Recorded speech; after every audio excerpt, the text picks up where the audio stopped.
Good morning, good afternoon, and good evening to all our speakers and viewers joining us live from across the globe.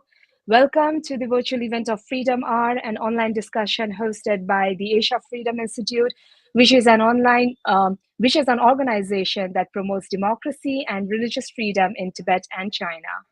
I'm Sakina Bhatt, and I'm the moderator for today's really crucial topic, remembering Tiananmen Memories and Perspectives of Protest Leaders. The Tiananmen Square protest 1989 is a reminder to us that a significant portion of the Chinese population desires for greater political freedom and democracy. And joining us for today's discussion, I'm so proud to introduce you to the best of the speakers that we could find for today's discussion. We have Wang Chaohua, freelance essayist and researcher. We have Wang Dan, non-resident associate, Feibank Center for Chinese Studies at Howard University. We have Bob Fu, founding president of China Aid. We have Zhou Fengso, executive director of Human Rights in China. A very warm welcome, dear panelists, to AFI's Freedom Hour discussion. And I have deliberately kept the bio of all our speakers really short so that we can have more time for the discussion. But I would like to request our viewers that if you want to get the full bio of our speakers, then you can always go to Asia Freedom Institute's website. And let me brief you the agenda for today. So initially, we will start with two general questions intended to all our speakers, and followed by 2 rounds of individual questions. And all our speakers will have 3 minutes to respond. And before I start, I would also like to say that today is Bob Fu's birthday. Wishing you a very happy birthday, Bob. And I wish, God will bless you with all the happiness that you desire. All right. So without further ado, I would like to begin with the first general question. Yeah, and I would also like to say that all our speakers who are present today are all participants of the Tiananmen massacre that occurred 35 years ago. And, they are all student leaders in that incident. So as I said, like all our speakers were there at the Tiananmen Square protest in 1989 as student leaders. Tell us, what is the enduring legacy of June 4th, 1989, and how did it change China?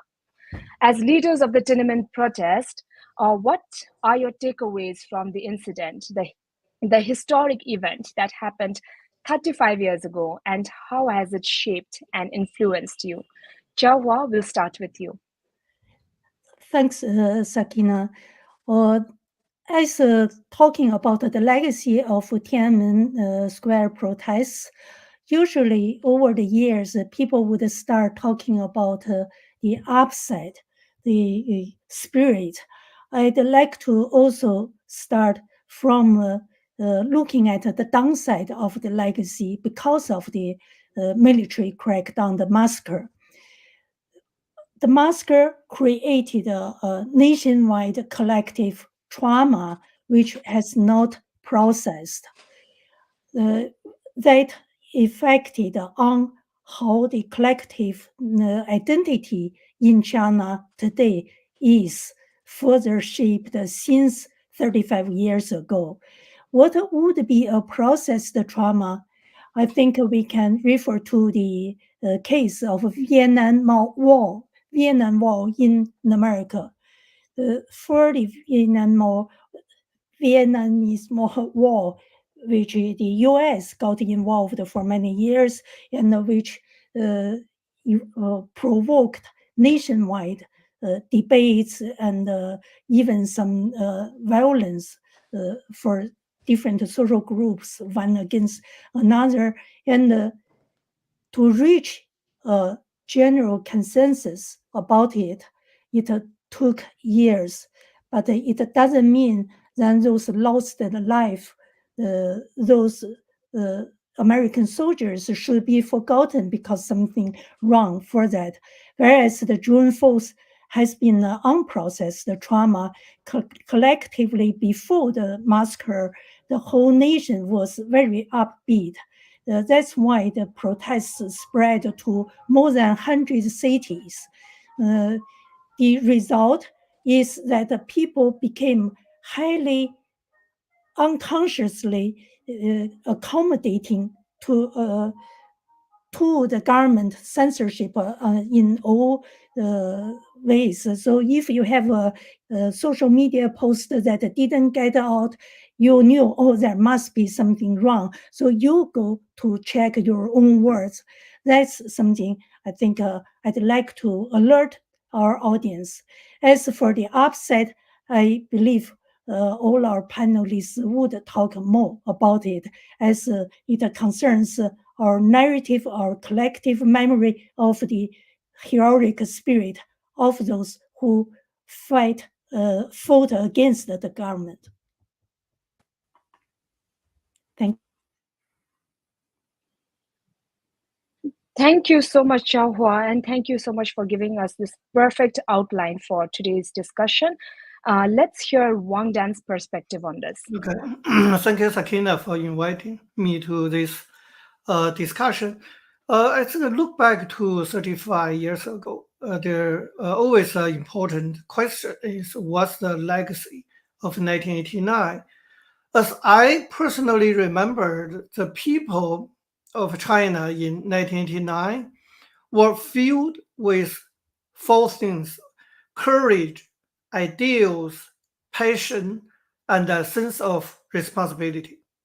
I believe these four aspects are the legacies of the 1989 democratic movement. I also think those legacies are still very important for today's China. And here's why. I think in facing today's China, Chinese people must have courage, just like the people in 1989. Only when the people are not afraid of government will the government fear the people. And in facing the future of China, we must have our own ideals, just like the people in 1989, which are to bring about changes so that the Chinese people can live with freedom and dignity. Also, to achieve these ideals, we must be passionate, just like the people in 1989. We cannot be bystanders, showing indifference in the face of evil. We also must take responsibility, just like the people in 1989.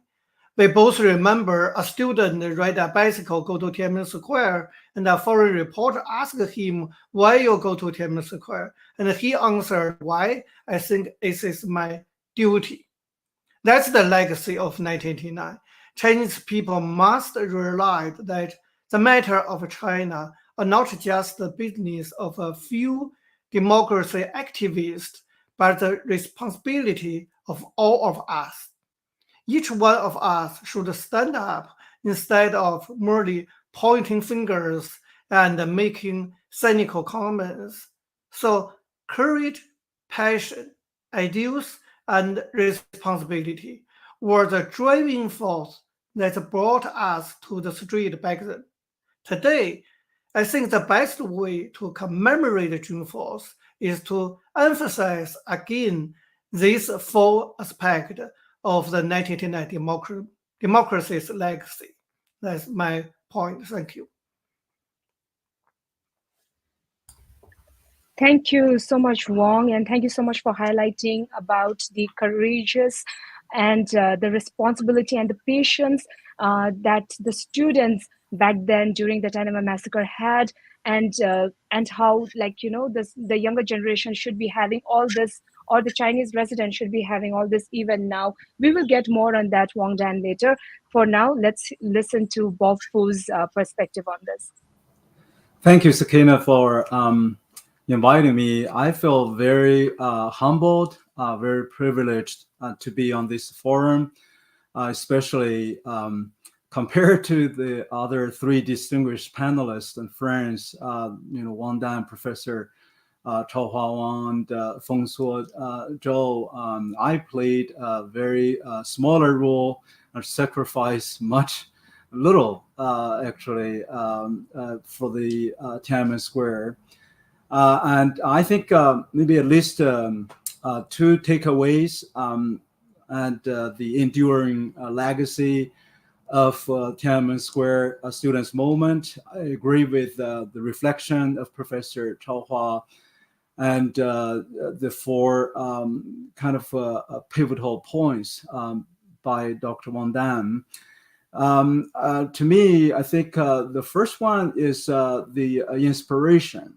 I mean, after all, 70 years after the May 4th rally in Beijing in 1919, Tiananmen Square, under the Communist Party's control, was the largest grassroots rally for the political economic reform, and these ideals, I think, were expressed very widely and shared very expressively. So that is an enduring legacy, and I think we still miss today. And the number two, I think, takeaway to me is every citizen can make a difference. I think if we participate together, I still remember vividly when I led our university students in the Tiananmen Square. That was the later part of May 1989.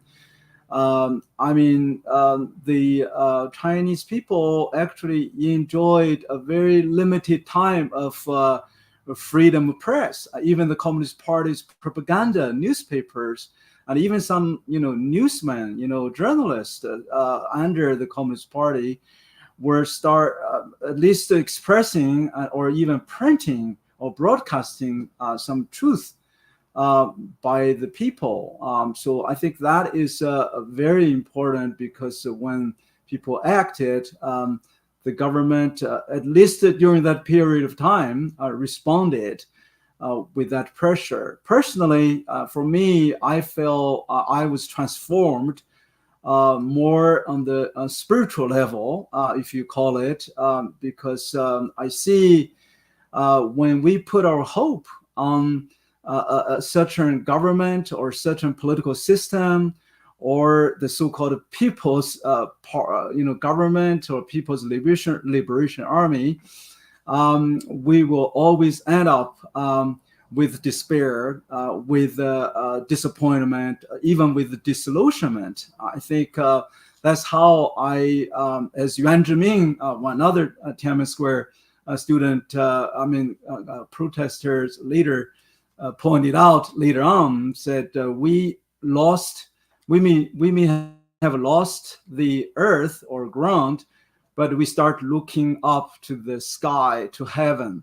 I think that's why I think after Tiananmen Square massacre, as tragic as it is, one of the effect was many in China, millions, perhaps, really tens of millions of Chinese intellectuals, students, young professionals had turned their eyes to seek their spiritual redemption. I think at least the number of Christian followers have doubled, tripled from 70 million to now 130 million in China. So I think that was my takeaway.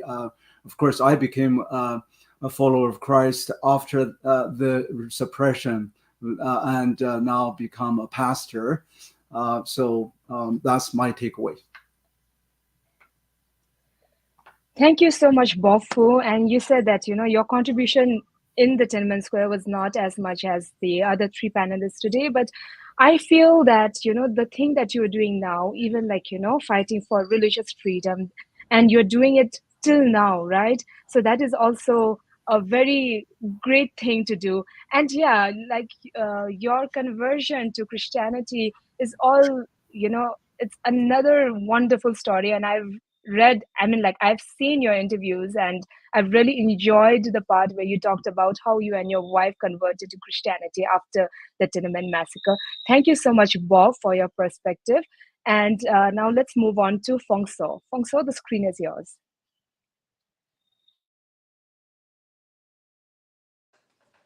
is a legacy of Tiananmen. This is the goddess of democracy on Tiananmen Square. This was erected 5 days before Tiananmen massacre. Yeah, this was the collective call for freedom and democracy in China. It was witnessed by people all over the world, and that eventually led to the fall of Berlin Wall and the collapse of communism in Eastern Europe blocs, as well as leading to the next phase transition to democracy in Taiwan. And for Chinese people, this was the first time that we see each other, this desire for freedom and democracy. And not only millions of people in Beijing, it was joined by hundreds of cities all over China, and from ordinary people from all walks of society. Students were the voice of the people. We were at the center stage. But in Beijing alone, millions of people were there to, for example, to block the troops when martial law was declared. And the students were only a fraction of it. But it was the first time we see in each other, this kind of courage, this aspiration for universal value. Yeah. And that's always what we remember even today when it's so dark, when after 35 years, it's going downhill every day. We must remember, this moment of hope. And I think that's always inspiring. That's why it was commemorated every year in Hong Kong and now all over the world. And not only by Chinese people, by people all over the world. And the other image, that's the tankman. It's the most important icon of last image that represents individual against overwhelming state power. It represents human dignity that can never be taken away by power. Yeah. I think that's what the world remembers, and many people all over the world know about this. And to me, I think it's also very important to remember this was the most peaceful demonstration ever. Yeah. At least in my life, within the last 35 years, there wasn't even a traffic accident on Tiananmen Square where the students were demonstrating. Even the thieves tried to show their goodwill by stop being thieves. Yeah, this was the optimism. Yeah, the general sentiment, because there was hope in the air, because there was this hope for freedom, and I think that's what we must remember. And today, we also must remember that we can reach consensus by civil disobedience. We can build consensus step by step, incrementally, among different groups. Yeah.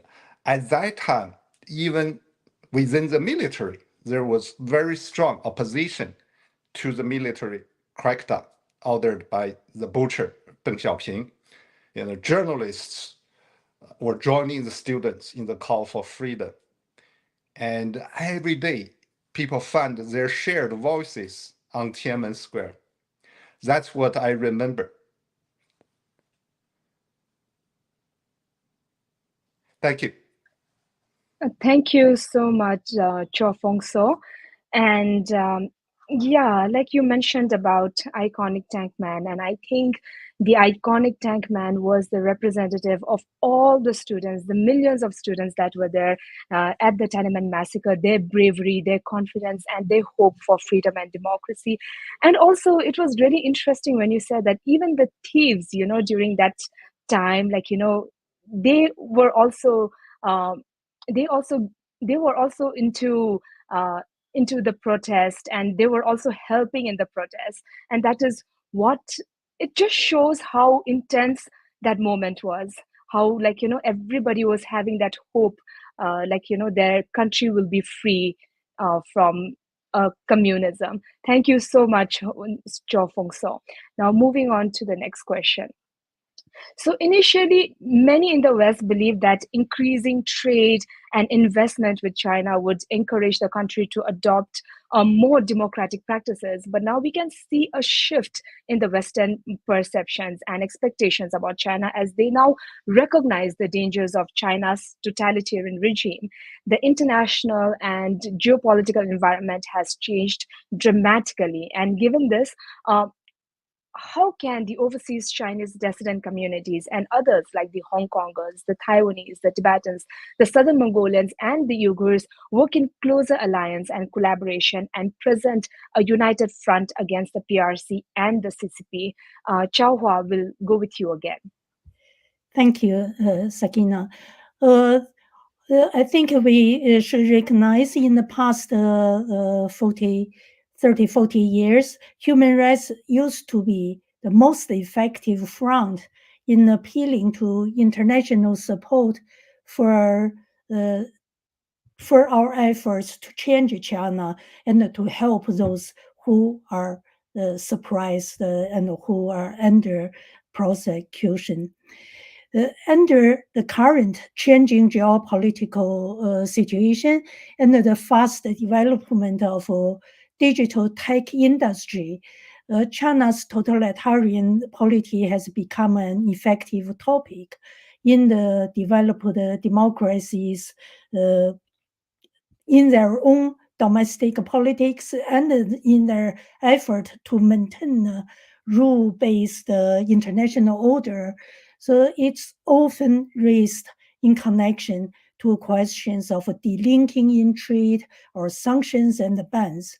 In regard to ethnic minorities and religious minorities in China, with our all respective exiles outside China, I think the central issue for the minorities has been now, particularly for ethnic minorities, the central issue is cultural genocide. As even Western mainstream media already paid attention to what happens in Tibet and in Xinjiang. And as Sakina just mentioned, also in southern Mongolia.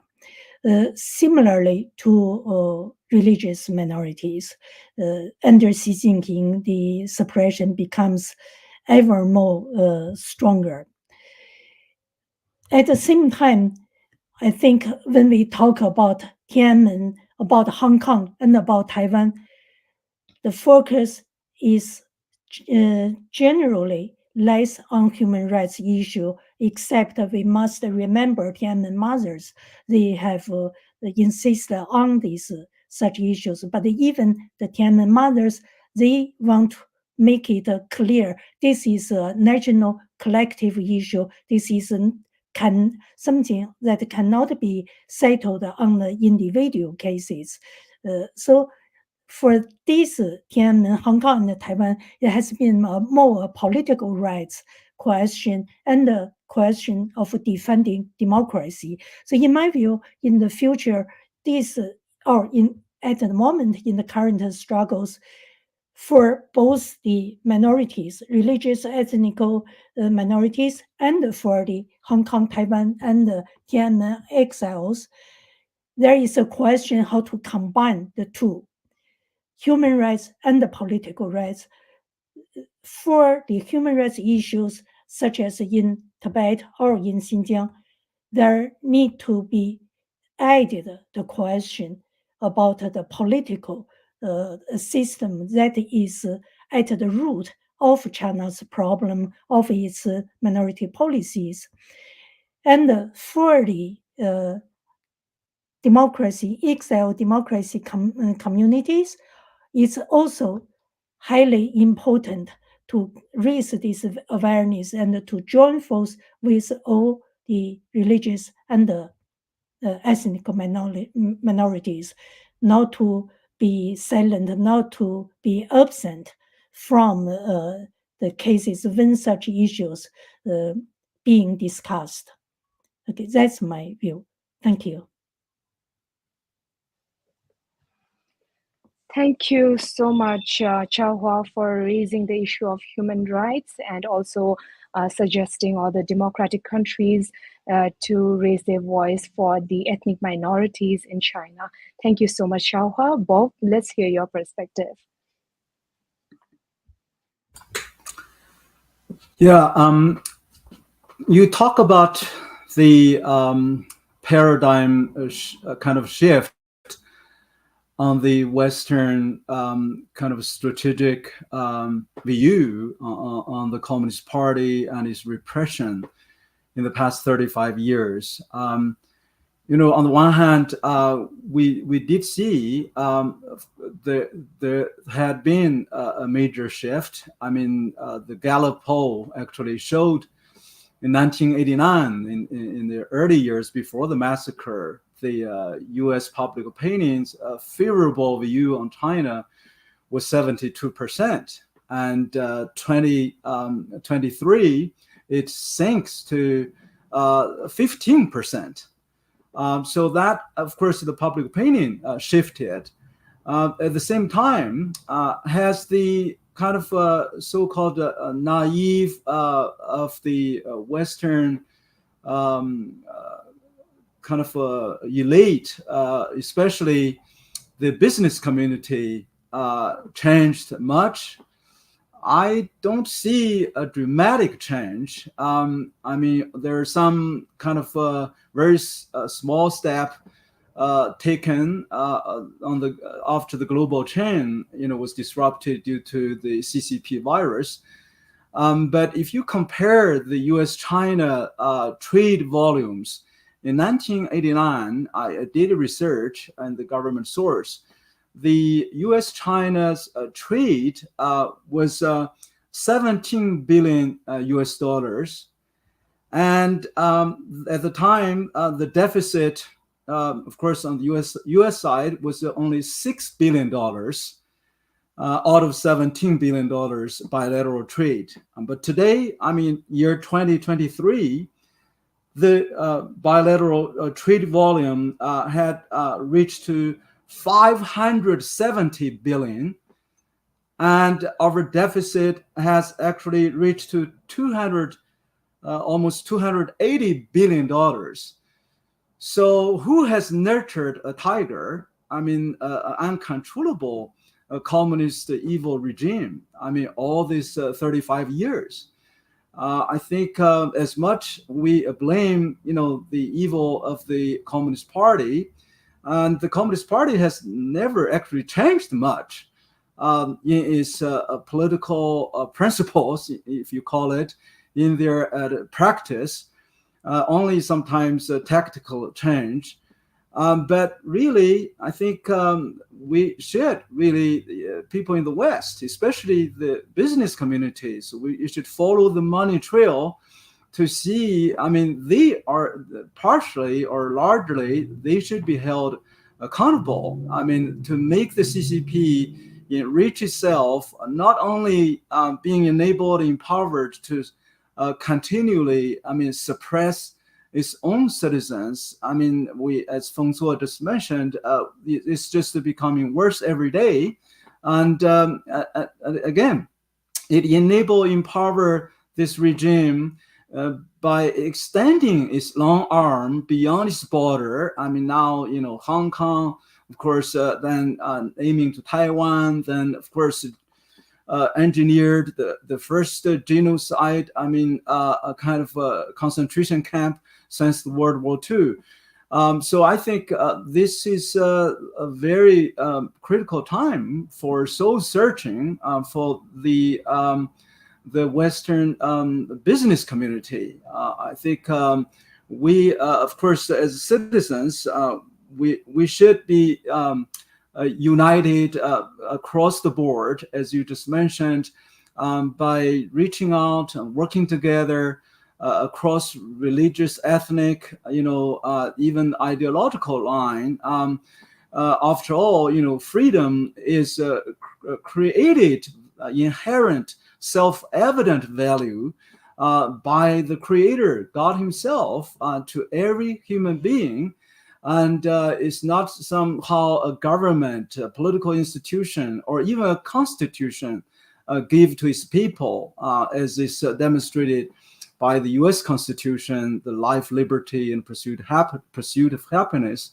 I think freedom, the same freedom that American or the free world enjoying are being pursued and yearned by the 1.3 Chinese people, certainly by the Tibetans, the Uyghurs, and the Mongolians, and everywhere the suppressed.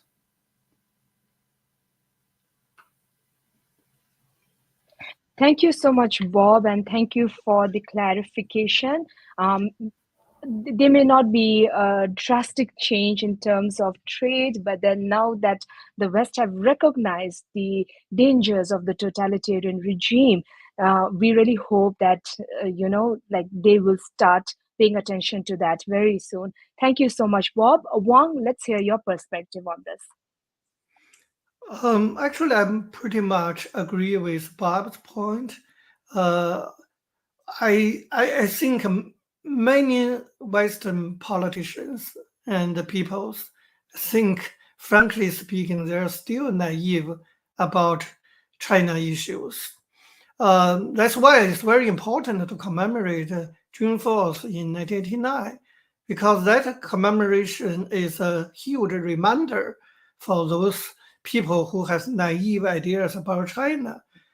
From what happened 35 years ago, you can see this, CCP, Chinese Communist Party, this is a regime based on two things. One is lie, another is violence. This nature never changed.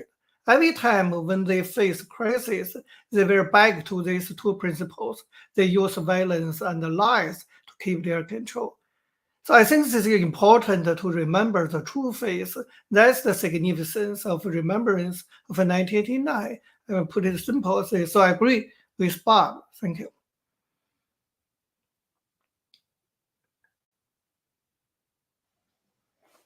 Thank you so much, Wang. And now we'll move on to Fong So. Let's hear your perspective, Fong So.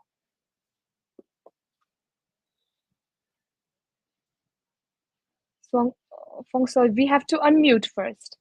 Okay, thank you. 1989 was a pivotal point in China's history. Because of the massacre, CCP took China on a wrong path, and they lost completely legitimacy. So that's when the world should awaken and boycott CCP regime completely. But instead, Western democratic countries led by United States embraced such a brutal regime. That basically, gives this regime the confidence to engage in ever-increasing human rights violations in Tibet, in the Uyghur region, and in Hong Kong, and now, their aggression against Taiwan and Philippines, and all over the world through technology and trade. Even though we are seeing significant change in the attitude toward CCP, but I think there are definitely a wide range of decisiveness on this. For example, I think the United States has been leading, with the trade war, and especially on many measures of reciprocating CCP on trade and technology aggressions. But Europe especially France, Germany, they are still eagerly participating in CCP-led trades, and with many other countries in between.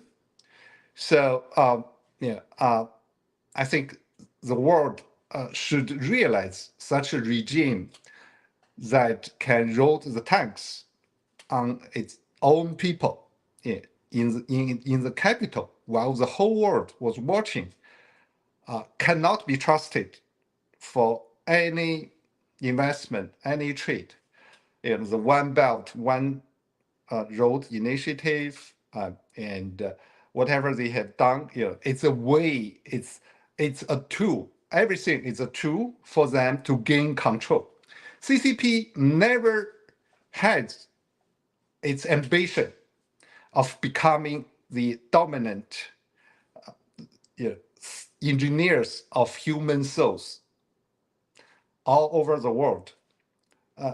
It's the Western governments that are burying their heads in the sand, trying to be blind to what's happening. That's so transparent, and that's why we have been marginalized for 3 decades. And that's why the voices of Tiananmen mothers, of all the political activists, like Wang Bingzhang, Xu Zhiyong, and Liu Xiaobo, who died in prison, they were ignored. So even today, I think there just hasn't been this urgency that's there. That the urgency is not there. It should be. I always think of CCP's regime as another Nazi Germany on the rise. But Nazi Germany was limited geographically, whereas CCP now, through trade and digital totalitarianism, they can basically reach every person in the world. For example, the way they collect personal information, that threatens everyone all over the world, not only dissidents like us. And the way they treat Chinese people, the way they treat Uyghurs, will be the way they treat every other people once they gain the control.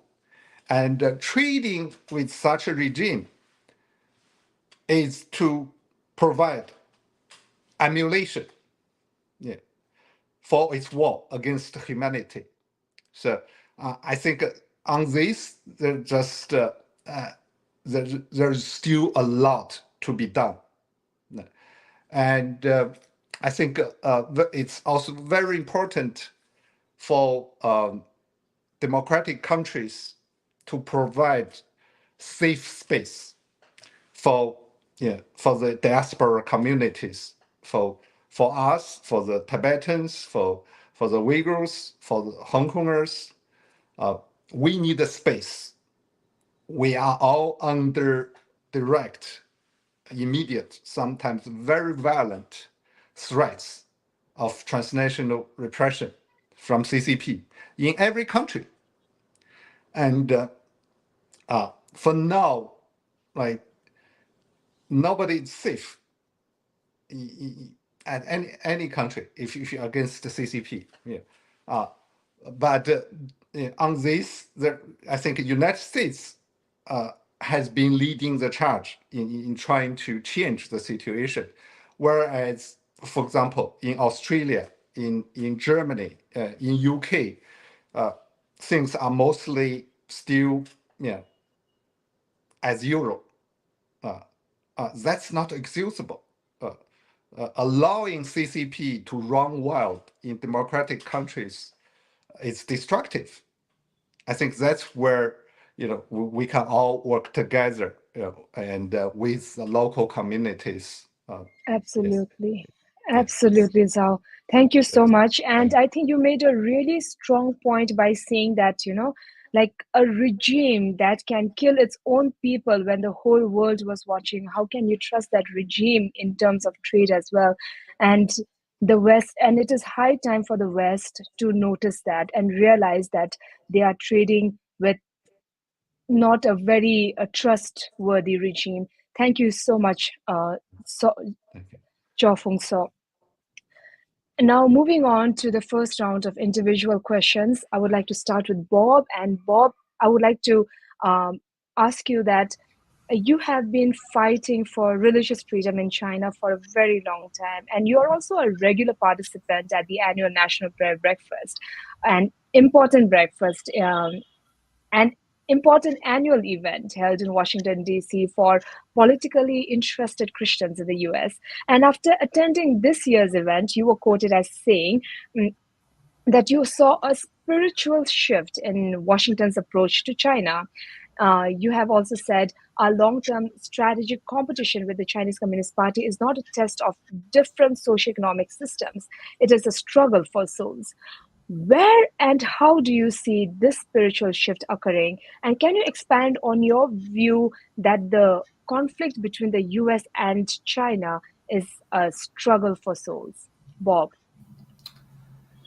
Yeah, thank you for this question. The reason I made that comment about the very fundamental competition is a value competition between US-China, excuse me, instead of just a purely social economic competition, was really, I was encouraged or even inspired by hearing that the Chairman of China committee, the former, now who's retired, Chairman Congressman Mike Gallagher's speech during the National Prayer Breakfast. He basically said, the opposite of communism is not capitalism, not even democracy. It is the faith in God, because the communism in itself is not a simple economic political system. It is more of a perverted, inverse religion. So I think that's why it is a struggle between the souls that wants to, on the one hand, to enslave, to suppress, to control. I mean, like when they did the Falun Gong, the persecution against Falun Gong, or even other Christian or religious minorities in Tibet or Uyghur areas, they called Mind Transformation Center.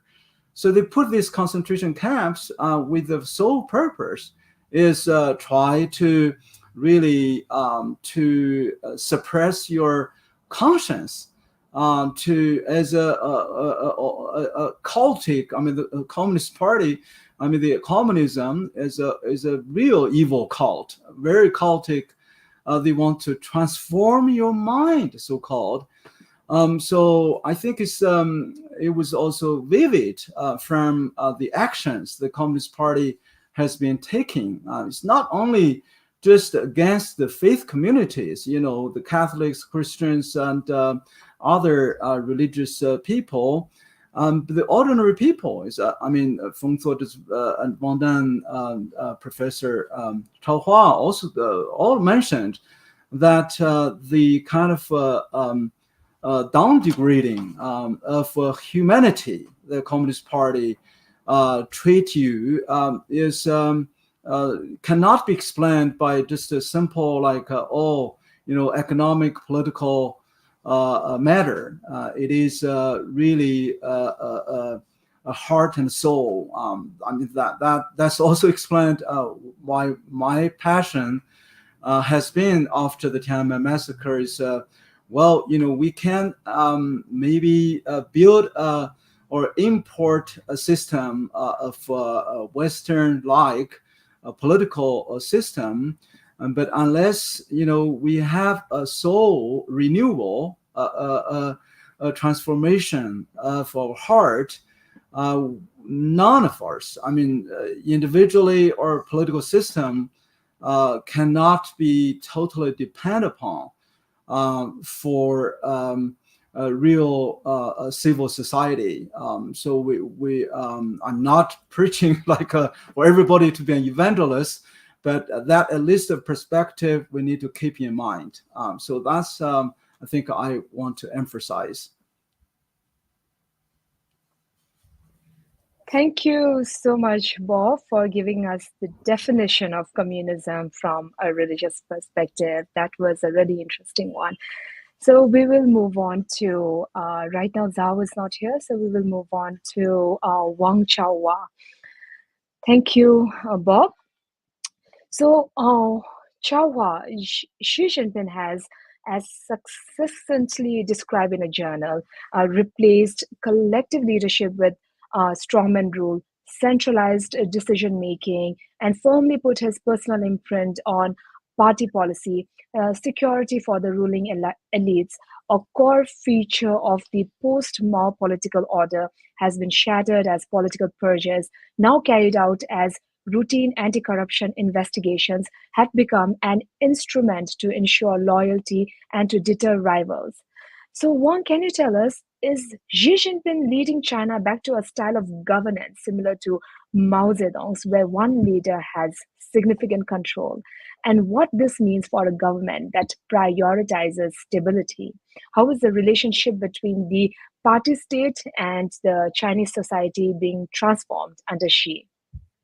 That's a very good question. I think Xi Jinping himself certainly would like to model himself after Mao, but this is certainly a double-edged sword to have this highly centralized personal power, as Mao's rule in the early 1970s illustrates.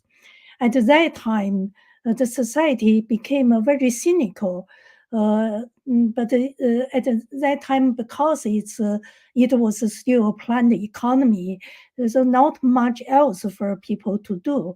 So at the end of Mao's life, the party organization, its ranks and files, were all mobilized routinely in fight against the so-called state bureaucracy. Bureaucratic tendency. So its methods were primarily through ideological propaganda. Once Deng Xiaoping launched the Open Door and Reform campaign in after Mao's death, the party functionaries got lost, and the society and the people experienced a tremendous sense of liberation.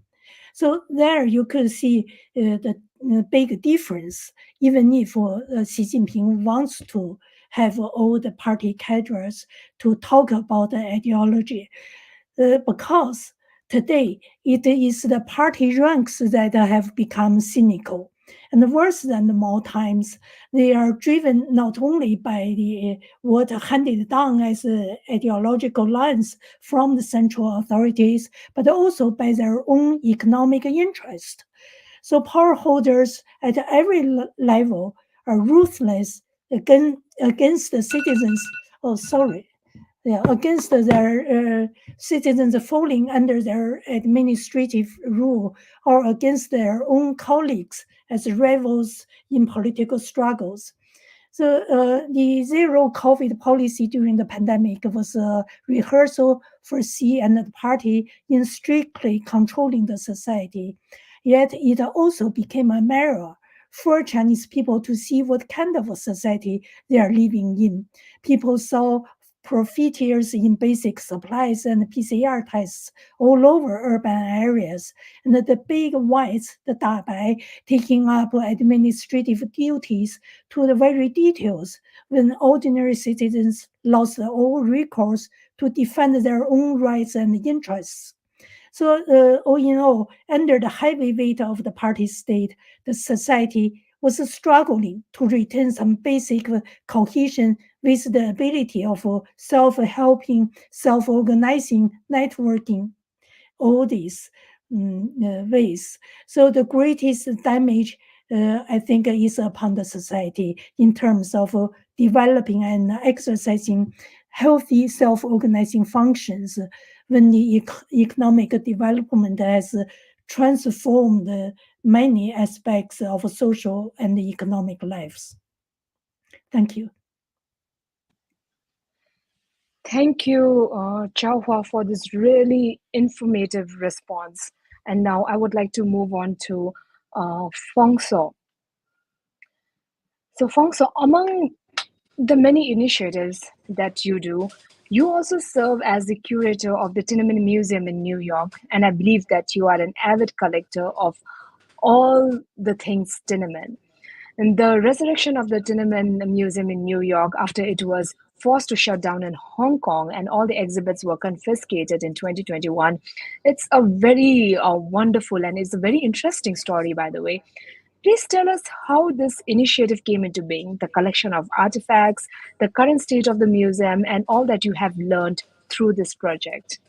Yeah, Fong thank So. you. This is a very important project that's dear to my heart. Actually, in my home now, just around me, behind me, there's a collection of books on Tiananmen. I think that's probably better than most of the collections at any major university on this topic. Because over decades since I came to United States, I have been working with Tiananmen mothers and other targets of CCP's crackdown and repression over Tiananmen commemoration.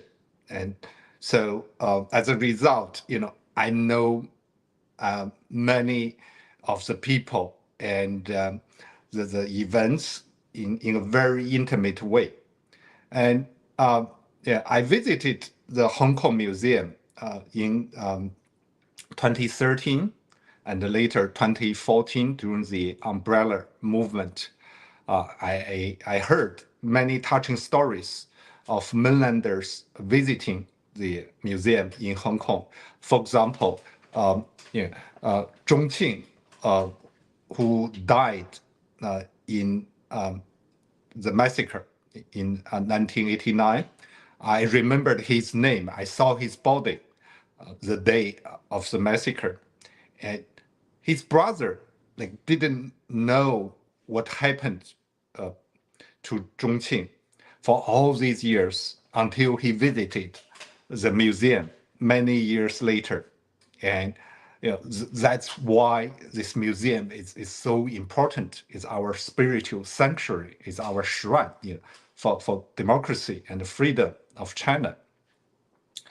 And so we have even more urgency after the Hong Kong Museum was brought down, after the national security law.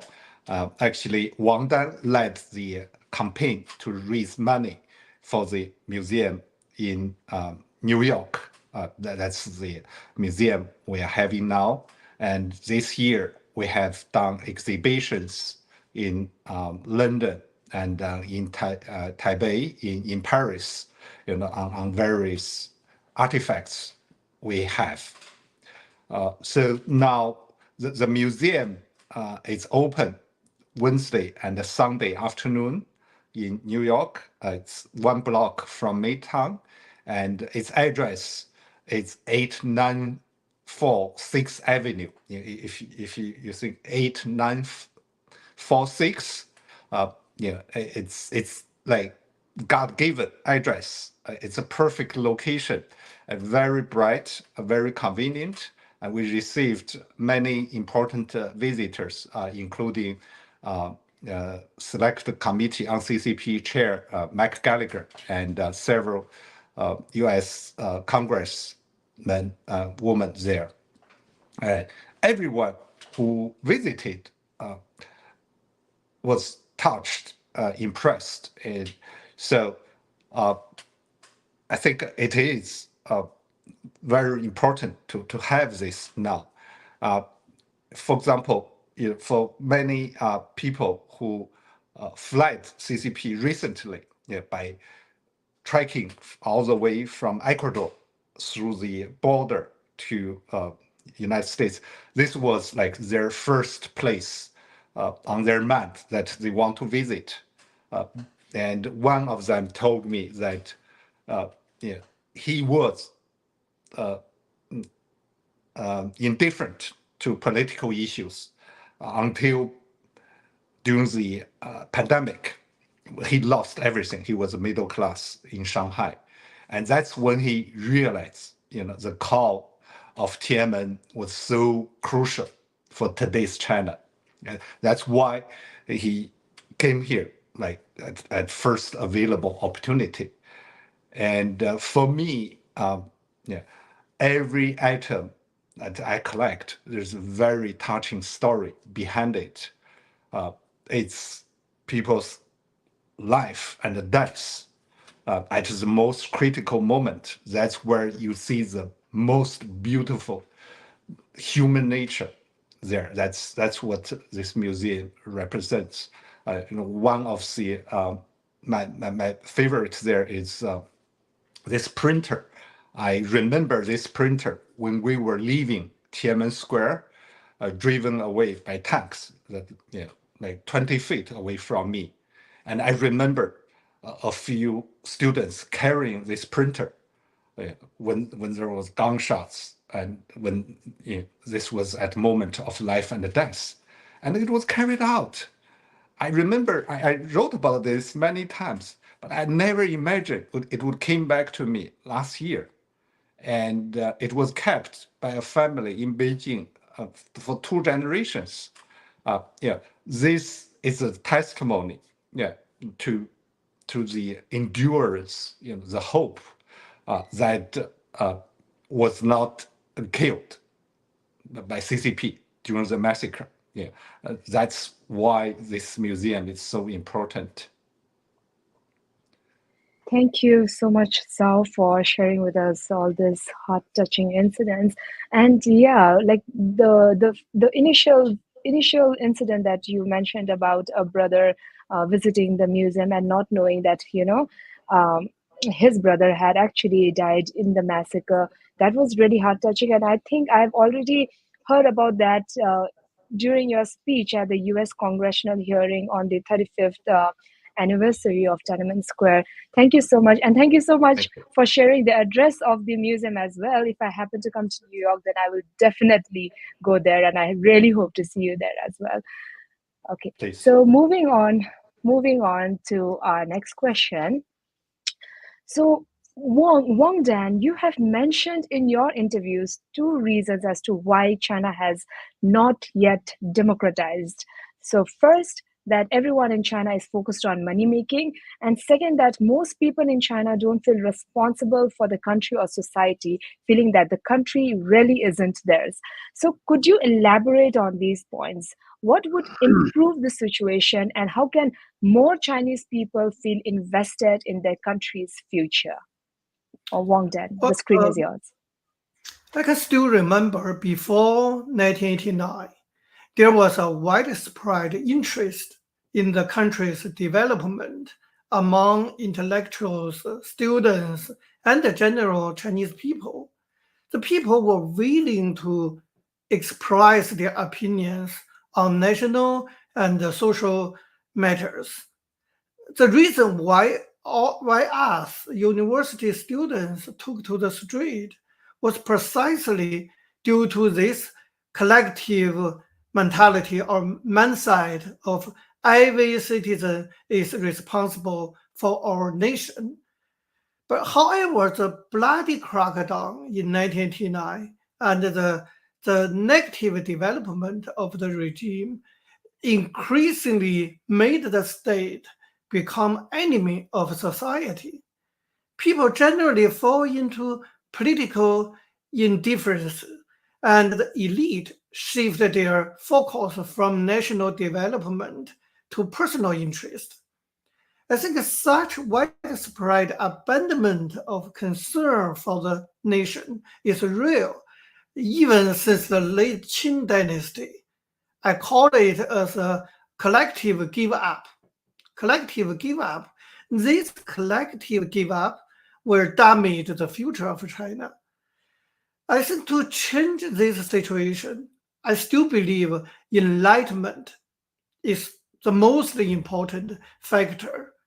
We grew up during the Enlightenment movement in 1980s, and the atmosphere of that era instilled in us a sense of responsibility. So today, enlightenment still holds significant meaning.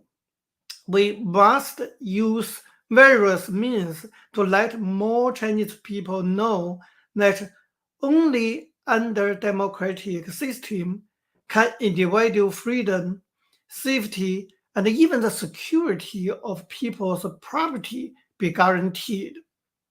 We need to make people aware that politics is closely tied to their personal interest. We must more actively use the internet to raise our voice and awaken the people. I think that's maybe the most important way to awakening Chinese people.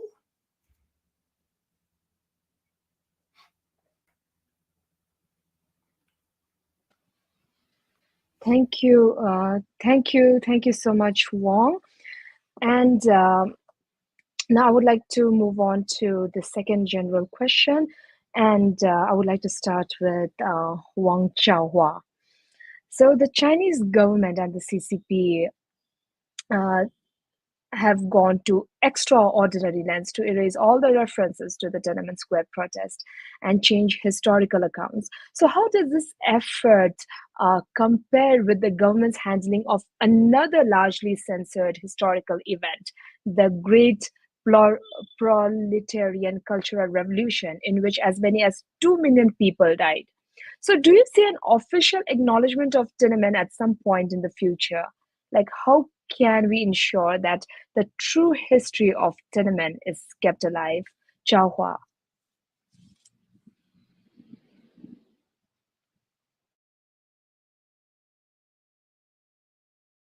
Zhao Hua, you'll have to unmute. Yeah. Thank you very much, Sakina, for the good question. These two historical events indeed are now under general censorship in the Chinese media, social media, and old style print media. However, the two historical events, there are some differences.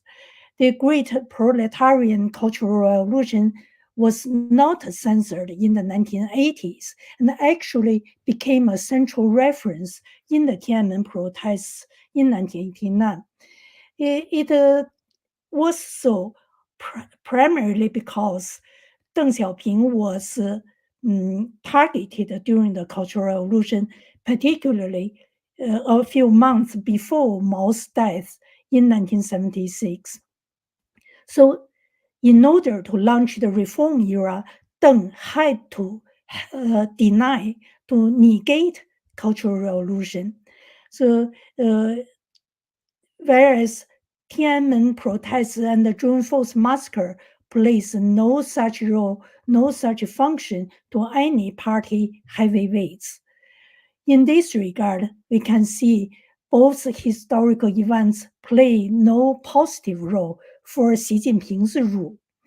He is truly the rule under which there is no argument and no debate among the party ranks. So, yes, yet I do see a redress of Tiananmen in the future as possible and even highly probable. Why? Because for 35 years, it remains an unsolved riddle in the history of the PRC. It remains a covered up wound that was not healed in the collective consciousness.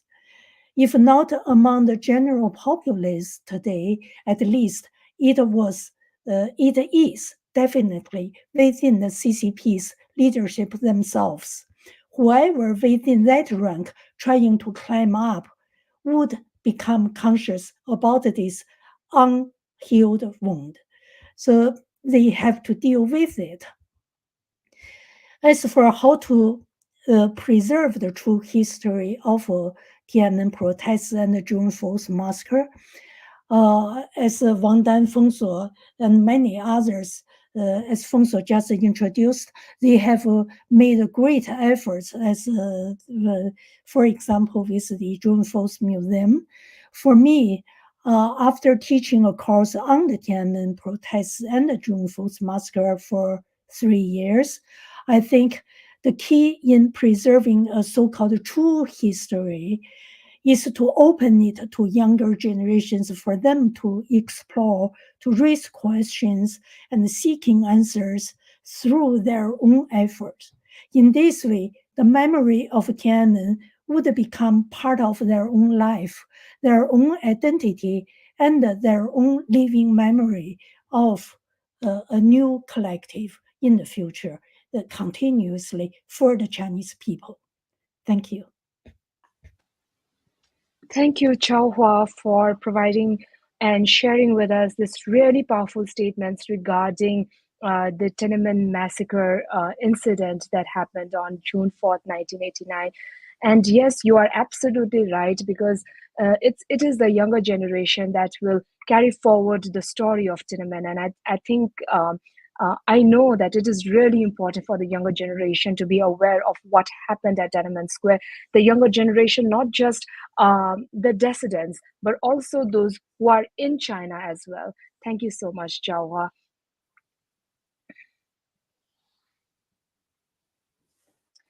So, we'll move on with Wang Dan. So, Wang Dan, in your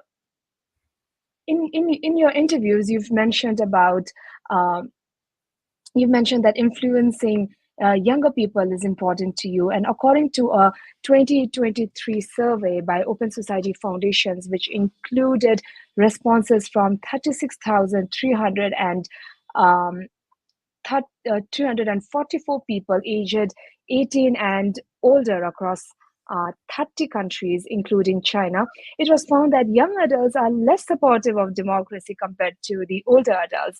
Only 57% of those aged 18 to 35 prefer democracy, while 71% of those over 56 do.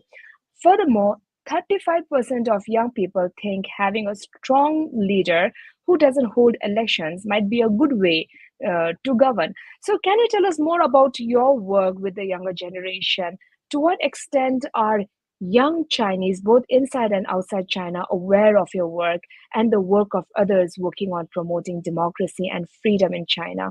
How are Chinese youths of today similar and different from you and your fellow students in 1989, and how can democracy be better promoted among the younger generation? Wang. Yes, Sakina, of course, I think young generation is very important. They're always the future of society. For me, I think my important job is just pass the legacy to young generation, the legacy of 1989 to younger generation. So for doing that, in 2008, we established a small think tank based in Washington, D.C. We call it Dialogue China. And one of the purpose of our think tank is to help a younger generation inside China or outside of China to understand and to participate in democracy activities. And currently, 90% of our think tank staff are younger people aged from 25 to 35 years old. And nearly all the work of our think tank is carried out by these young individuals. This is something I'm really proud of. Additionally, starting in 2008, I taught in Taiwan for almost 10 years. At that time, there were still many students from mainland China go to Taiwan to study. So through my weekly classes and other activities like weekly China Salon, I interacted with a large number of young Chinese people. Chaohua has witnessed those encouraging interactions with the young Chinese generation. I believe that the current young generation, having mastered the internet, understand the world better, and has a quicker access to information compared to our generation, which is their advantage. However, there's still something I worried. I mean, the large amount of information available online can prevent users, including those young generations, from engaging in deep thinking, which I think is a challenge for younger generation. Nevertheless, I still am also, I'm of course full of hope and confidence in the younger generation in China, especially when we remember what happened in 2022, that is a white paper movement.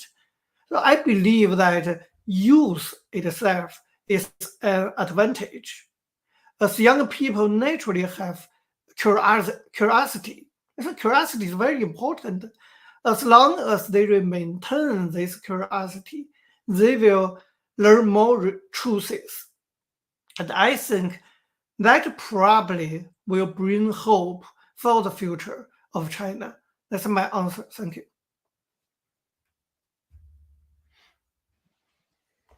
Thank you so much, Wong, for extending the importance of the younger generation being aware of the Tiananmen massacre and the importance of democracy and freedom in China. Thank you so much, Wong. And Bob, in a December 2023 podcast, you were quoted saying, without any aggression, the persecution against the Christians and other religious minorities has really reached the worst level we have not seen in 40 years since the Cultural Revolution.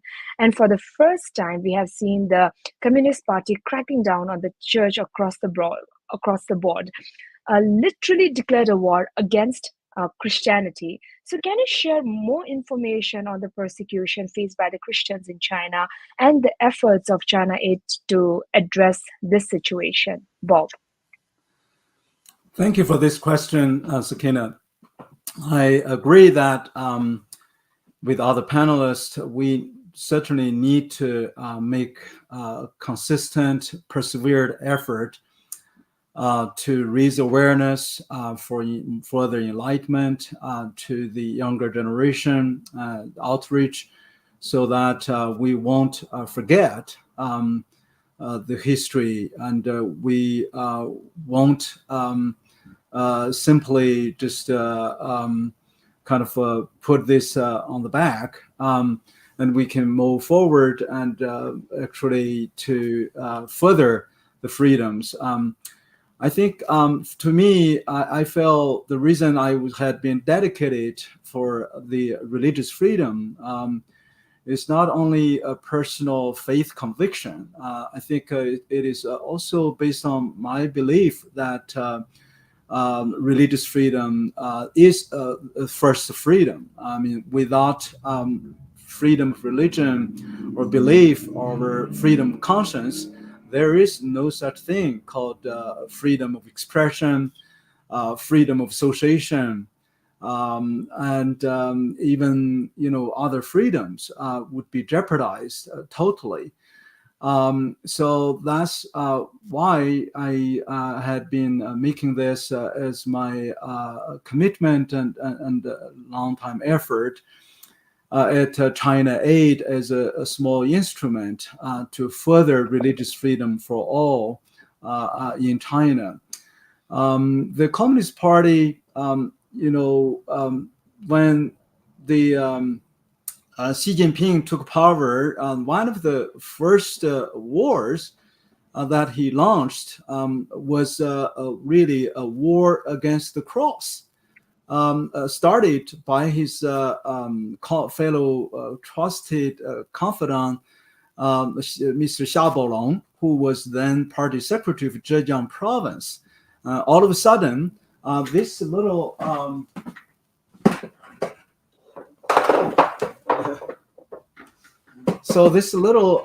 red cross, I mean, the cross on the rooftop of the church building all over Wenzhou city, then Zhejiang province, and later on in many parts of China, has been declared a national security threat. As something all the local government and so-called government-sanctioned churches leaders were forced to demolish, take down, and even burn down thousands of crosses. So what kind of a wooden or even metal cross on the rooftop of a church building posed to the Communist Party's regime? So it is, in the end, it is a spiritual warfare. I mean, it is a heart and soul battle. Like what kind of a danger that the Dalai Lama's picture would pose in an ordinary Tibetan family. The CCP would use every way try to smash, destroy these pictures.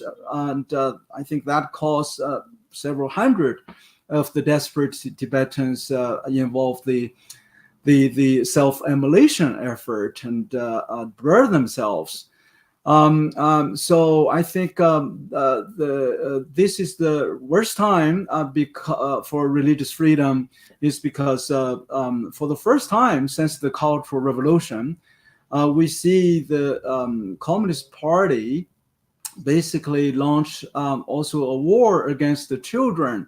I mean, many provinces, cities even passed the regulations encouraging, for the first time since the Cultural Revolution, encouraging children betray their parents if they found a copy of the Bible under the pillow or somewhere. And no children under 18, no student is even allowed to go to church to believe in God.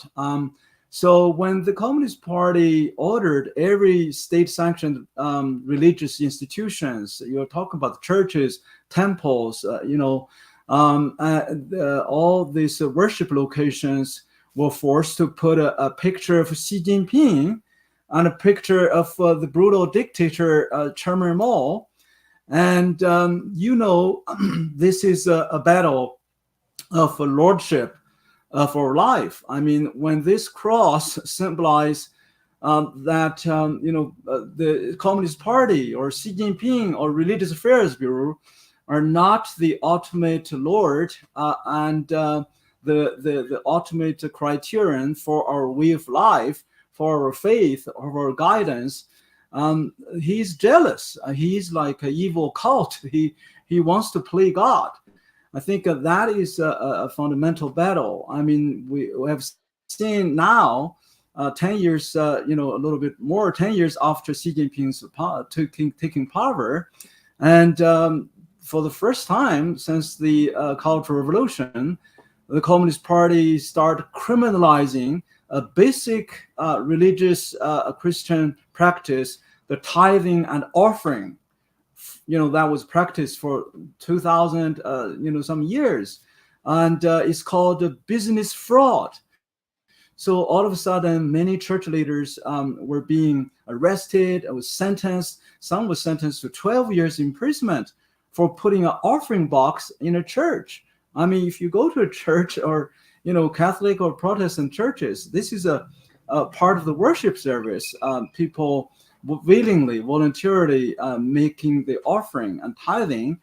And we have seen even the Communist parties controlled churches, like some leaders were sentenced to 12, 14 years for simply refuse to voluntarily take down this little cross from the rooftop of the church building.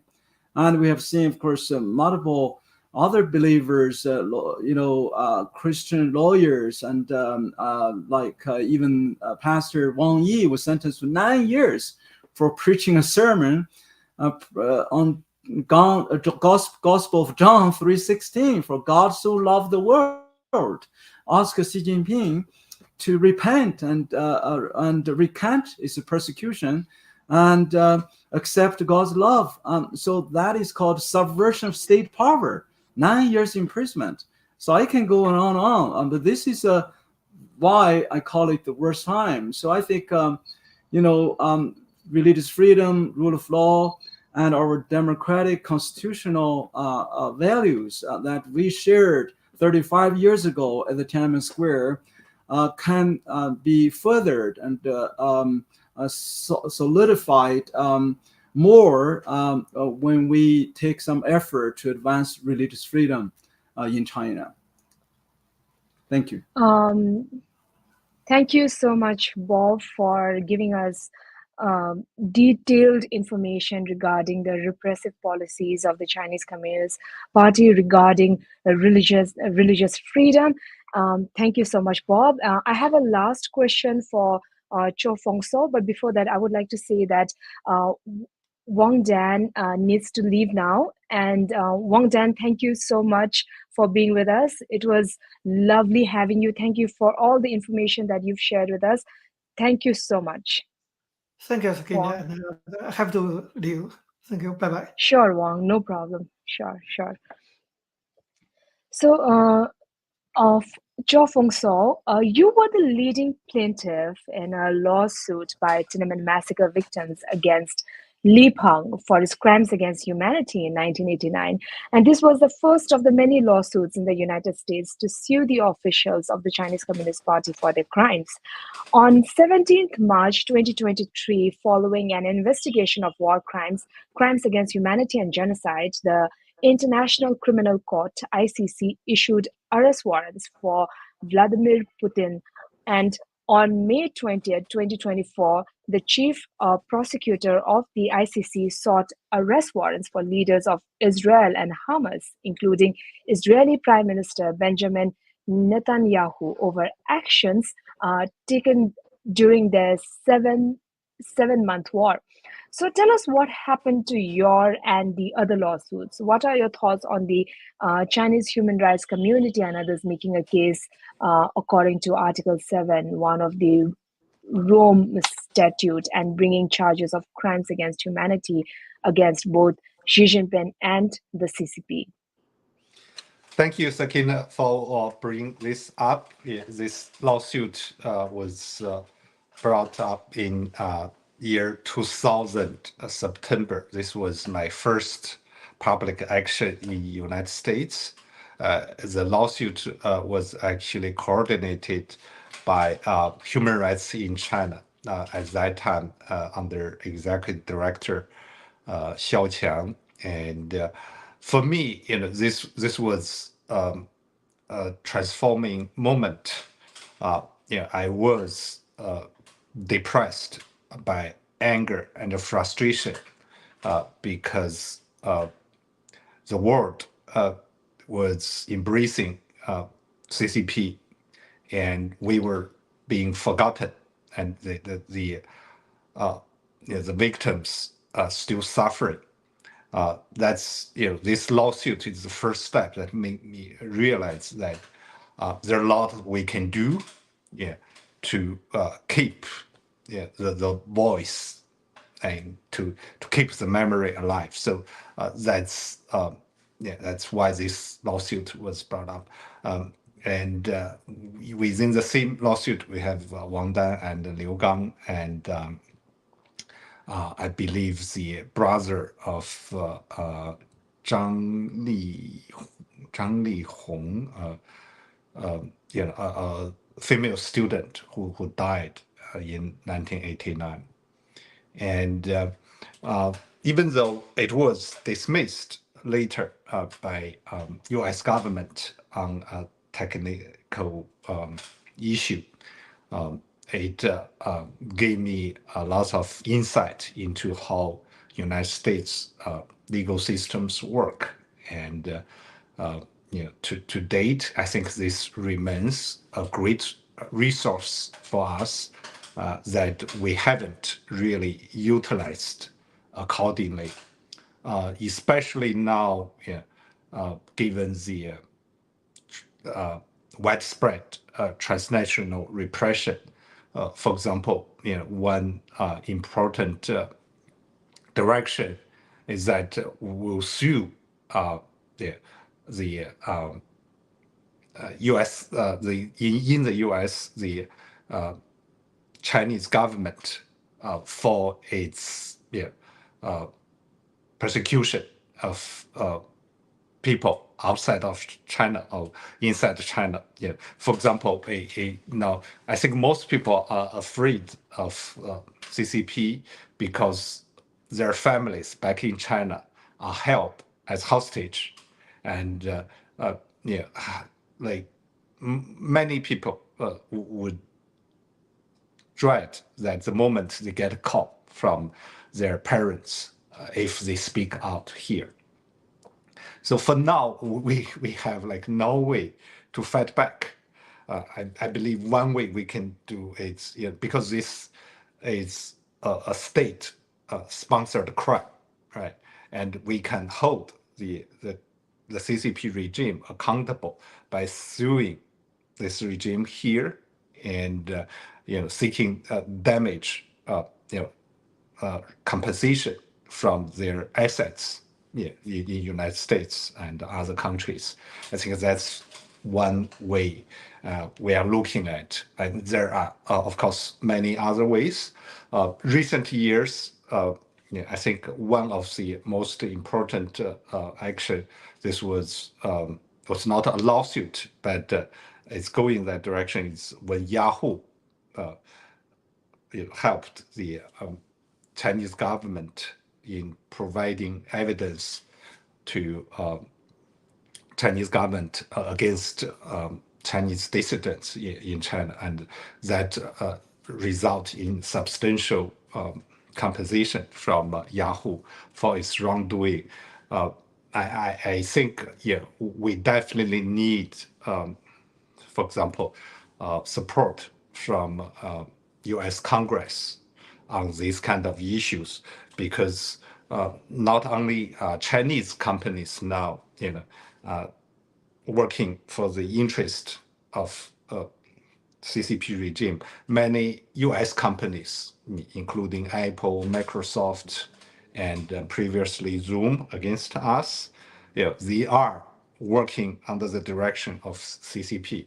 I think there are lots of legal angles that we should look at, and if the current laws are not enough, we should definitely come out with new laws targeting, because this is kind of a new phenomenon, the transnational repression by international companies, not only Chinese companies doing business in United States, but also United States companies with business in China. So it's a cross-border issue.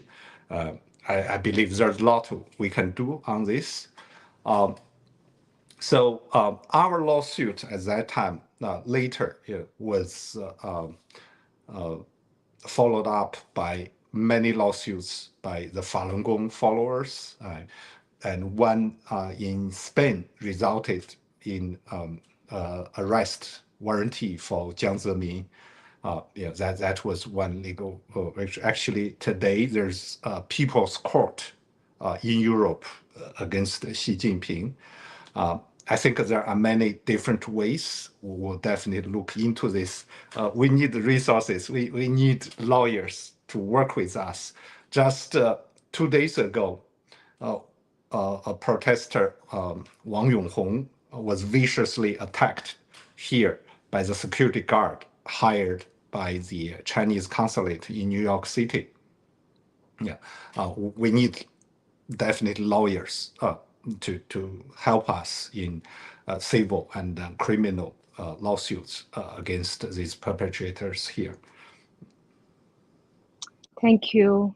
Thank you so much, Cho Fung So, for talking to us about this really crucial issue regarding transnational regression. And like you said, we really need laws to protect the dissidents, because they are not safe even when they are outside of China. Thank you so much for raising this really important issue. And I would like to thank everyone for joining today's enlightening discussion on the Tiananmen Square protest. And we delved deeply not only on the historical events of 1989, but also their enduring impact on both China and the global community. The insights shared by our panelists not only honor the memory of those who stood bravely for democracy and freedom, but also remind us of the continuous struggle for human rights around the world. Thank you so much to all our panelists once again, and to everyone who is involved for today's discussion. And before I end, I would like to say that the video of the session will be uploaded on Asia Freedom Institute's website, www.asiafreedominstitute.org. And please follow Asia Freedom Institute's Facebook, X, LinkedIn, and Instagram pages for more information and for more information about AFI's programs and activities. We are also available both on Apple Podcast and YouTube. Thank you once again, everyone. It was a really enlightening discussion today. Thank you so much. Thank you, Sakina, for having us. Yeah, thank you. Thank you very much. Thank you, Sakina. Thank you. Thank you.